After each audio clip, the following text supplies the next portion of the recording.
How are you? कैसे हैं आप? अपना टॉपिक कौन सा है अभी? टॉपिक मेरे ख्याल में कारपेंट्री के ऊपर डिस्कशन करेंगे, am I right? Our topic today about carpentry foreman charging. Let's start now. Carpentry field जो होता है स्ट्रक्चरली हमारा फील्ड, इसके ऊपर दो चीज़ें होते हैं, फिनिशिंग वाला कारपेंट्री और दूसरा स्ट्रक्चरल। तो हम डिस्कस कर लेते हैं स्ट्रक्चर के ऊपर। Is the foreman, carpenter foreman responsibility क्या होता है? इंटरव्यू लेने वाला कौन सा सवाल पूछेगा आपसे, अपने आप को कैसे प्रिपेयर करना है? इज ए फोरमैन में बात करता हूँ, चार्जिंग में बाद में जाएंगे। फोरमैन को चीज़ों के नाम मालूम होना चाहिए। अपनी सऊदीया के अंदर या गल्फ कंट्रीज़ में जो शटरिंग से रिलेटेड मटेरियल जो यूज़ हो रहे हैं उनके नाम, तफसील, सारा कुछ आपको समझ आएगा। तो क्लाइंट का सवालात पहले ये होंगे कि टाई रॉड्स जो लगाते हैं किस मकसद के लिए लगाते हैं, what is the benefit of tie rods. Tie rods को हम उर्दू में या लोकल लैंग्वेज में क्या बोलते हैं, चूड़ी प्लेट। तो वो लैंग्वेज आपको मालूम होगा, जब आपने प्रोफेशनल फील्ड में काम किया होगा तो ये सवालात का जवाब देना कोई मुश्किल काम नहीं है। जब आपने काम नहीं किया, डिप्लोमा लेके आएगा, मेरे पास डिप्लोमा है, मैं डिप्लोमा होल्डर हूँ। डिप्लोमा होल्डर मायने नहीं रखता है जब आप प्रोफेशनल नहीं है फील्ड के ऊपर। इसके लिए ड्राइंग ज़रूरी नहीं होता है। कारपेंट्री के लिए ड्राइंग मायने नहीं रखता है। ड्राइंग सिर्फ उसी जगह आपको इस्तेमाल करना आता हो जहाँ आप स्लैब लगा रहे हैं या बीम लगा रहे हैं।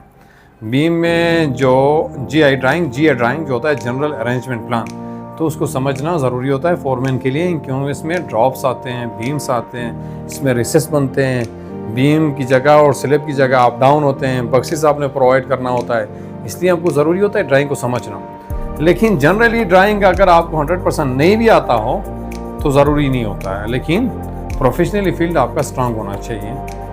आप सेट के ऊपर प्रैक्टिस किया हो तो आपको टाई रॉड का नॉलेज है, डोका, पेरी, जिसको हम horizontal beam, primary beam, vertical beam, कौन सी बीम मतलब लैंग्वेज में यूज़ कर सकते हो। सबसे पहले सवाल ये होगा आपसे, मतलब क्लाइंट की तरफ से, इंटरव्यू वाले की तरफ से, स्टैंडर्ड की सवाल में बात कर रहा हूँ, भाई टाई रॉड क्या चीज़ होते हैं?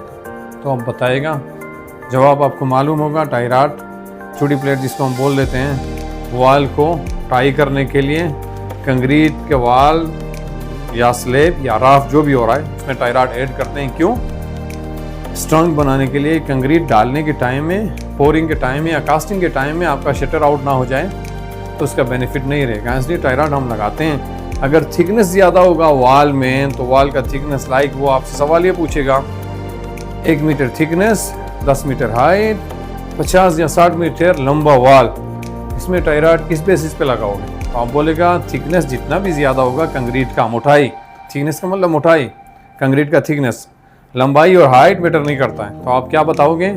मैटर करता है thickness of wall, thickness of roof, thickness of slab. तो उसके हिसाब से हम जितना भी थिकनेस बढ़ता जाएगा वॉल का, तो क्या करेंगे, हम जो एलिमेंट टाई रॉड का यूज़ कर रहे हैं, व्हीलर या डोगा जो भी अप्लाई कर रहे हैं, तो उसको रिड्यूस करेंगे। मतलब एज पर ड्राइंग हमारे पास अगर डायमेंशन दिया होता है 1 मीटर के ऊपर आपने टाई रॉड डालना है, तो आपके पास बेसिक सवाल ये होंगे कि 1 मीटर के ऊपर डाल देगा टाई रॉड, तो थिकनेस ऑफ वॉल अगर ज़्यादा आ गया तो उसको रिड्यूस करके 60 में लेके आएंगे, 55 सेंटी में लेके आएंगे। यही सवाल आप इंटरव्यू लेने वाले बंदे को समझाएगा तो उसको समझ आएगा कि बंदा फील्ड में काम किया हुआ है। तो जस्ट लोकली बंदा अगर काम किया हो ना, किसी जगह भी, पाकिस्तान में किया, इंडिया में, बांग्लादेश में, तो उसको नॉलेज होगा। जो चीज़ बढ़ता जाएगा उसको टाई करने के लिए जो टाई से रिलेटेड एलिमेंट होंगे उनको हम क्या करेंगे, उनके अंदर डिस्टेंस जो बनता है ना, लाइक हाइट में हॉरिजॉन्टली, तो हम क्या करेंगे, उनको रिड्यूस करेंगे। मटेरियल का क्या होगा, मटेरियल इंक्रीज होगा लेकिन डिस्टेंस रिड्यूस होगा। ये 3 चीज़ें मायने रखते हैं। उसके बाद सवाल ये पूछेगा आपसे, डोगा जो यूज़ कर रहे हैं पेरी से रिलेटेड है या अपना डोका का मटेरियल है या अक्रो का मटेरियल है, तो डोगे का साइज़ क्या होता है? साइज़ में मतलब ये होता है ना, उसका हाइट मेंशन किया जाता है, लंबाई नहीं। तो आपको मालूम होगा 20-22 सेंटी जो भी आ रहा है, डोगे का साइज़ आपको मालूम है, तो आप बताएगा। मतलब आप लंबाई को मेंशन नहीं करते हैं, लंबाई में स्टैंडर्ड नहीं होता है।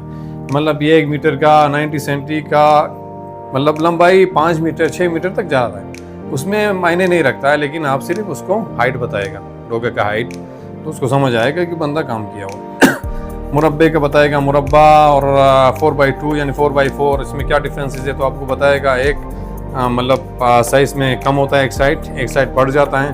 4x4 का मतलब दोनों साइड बराबर होगा। 4x4 जिसको अरबी में मुरब्बा बोलते हैं। तो ये आप बताइएगा, प्रोफेशनली सवाल आते हैं। हाँ, तो मुरब्बा और 4x2 4x4 इसका अपडेट बता दिया तो आपको समझ आएगा। दूसरा सवाल ये पूछेगा, मेन जो बंदा है जो आपसे इंटरव्यू ले रहा है उसके जहन में मुख्तलिफ सवाल होंगे, लेकिन स्टैंडर्ड के सवाल मायने रखते हैं। मतलब जुगाड़ वाला या अपना लोकल तरीके से सवाल पूछेगा तो हमें मालूम नहीं भी हो सकता है, लेकिन जब प्रोफेशनल फील्ड में आपने काम किया, सारा जुगाड़ भी आपको पता होता है, आपके पास टेक्निकल थ्योरी भी होती है, सारा प्रोफेशनलिज्म को जानते हो, काम करने का तरीका मालूम है, तो आप सवाल का जवाब दे सकते हैं। कोई भी टाइप का सवाल होगा, क्योंकि ये आपका फील्ड है, इस फील्ड में आपने काम किया हुआ है। सवालात अलग अलग हो सकते हैं, तरीके मुख्तलिफ हो सकते हैं, ज़ाविये मुख्तलिफ हो सकते हैं, लेकिन काम तो वही है ना। तो दूसरा जो पूछेगा आपसे, प्लाई का साइज़, स्टैंडर्ड साइज़ क्या है शटर के लिए जो आप बना रहे हैं, पेरिस से रिलेटेड है, अक्रॉस से, RMD से, कोई भी है। तो प्लाई का एक ही साइज़ नहीं है, डिफरेंट साइज़ होते हैं। जो फैब्रिकेट यानी रेडीमेड शटर आ जाता है उसकी प्लाई का अलग साइज़ होता है। जो साइड में आपने खुद इम्प्लीमेंट करना होता है, शटर को असेंबलिंग करना होता है, उसका साइज़ एक ही होता है।